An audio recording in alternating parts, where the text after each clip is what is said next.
हे बघा, हे सॉक्स आहेत, हे बांबूचे आहेत. तुम्ही जर कापसाचे सॉक्स घातले तर दुसऱ्या दिवशी तुम्ही नाही बदलले तर त्याच्यामध्ये स्मेल येतो. हे मी तुम्हाला सप्रेम भेट देतो की 8 दिवस वापरा, त्याच्यामध्ये स्मेल येणार नाही. सगळ्यात महत्वाची गोष्ट. दुसरी गोष्ट, हे माझ्याकडे टी शर्ट आहे. हे टी शर्ट बघा तुम्ही, हे टी शर्टचं वैशिष्ट्य काय? थंडीत घातलं तर गरम होते आणि गरमीत घातलं तर थंड होते. हे बांबूचं वैशिष्ट्य आहे. तुम्हाला चमत्कार, सगळ्यात मोठा चमत्कार सांगतो. आता बेंगलोरला एअरपोर्ट झालं,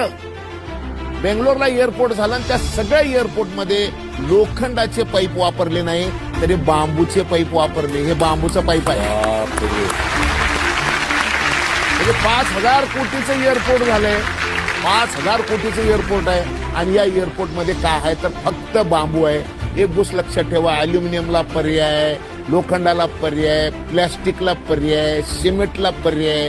जर तुम्हाला इको फ्रेंडली जर तुम्हाला जगायचं असेल, तुमचे नातू पंतू आपल्यासारखं जगावं असं जर तुम्हाला वाटत असेल तर तुम्हाला आता सिमेंट, सळई, अल्युमिनियम, प्लॅस्टिक टाळावं लागणार आहे.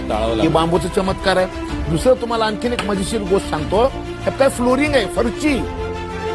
आणि ही फरशी आता कुठं वापरली माहितीये का? 1,00,000 स्क्वेअर फीट फरशी दिल्लीमध्ये नवीन आपला जो विस्टा प्रोजेक्ट झालेला आहे, नरेंद्र मोदी साहेबांनी नवीन लोकसभा जी बांधली आहे, त्या नवीन लोकसभेमध्ये ही फरशी आहे. त्याचं कौतुक केलं पाहिजे का नाही? नंबर 1. आणि तुम्हाला आणखीन मजा सांगतो. आता हे ब्रश आहे. हे ब्रश बघा तुम्ही, प्लॅस्टिक नकोय ना तुम्हाला, तुम्ही प्लॅस्टिकचं ब्रश जर टाकलो 1,000 वर्ष तो तसाच पडून राहील, पण त्याचं ते हे होत नाही, खत होत नाही. हे बघा, हे बांबूचं ब्रश आहे. दिसायला किती सुंदर आहे. वापरायला तर तुम्हाला मी देऊन जाणार आहे, वापरून बघा तुम्ही. 100% म्हणसाल पुन्हा दुसऱ्यांदा बोलवचाल मला. रिपीट होतंय का तुमच्या कार्यक्रमात? होतो ना. हा, मग मी हे ब्रशमुळे रिपीट होईल तुमच्याकडं. एवढं चांगलं हे ब्रश आहे. नाही, पण बांबूचं हे तुम्ही आज सांगितलं आमच्या प्रेक्षकांना, हीच खूप मोठी गोष्ट आहे आणि अक्षरशः डोक्यात प्रकाश पडला असेल. बिलकुल बिलकुल. वा वा.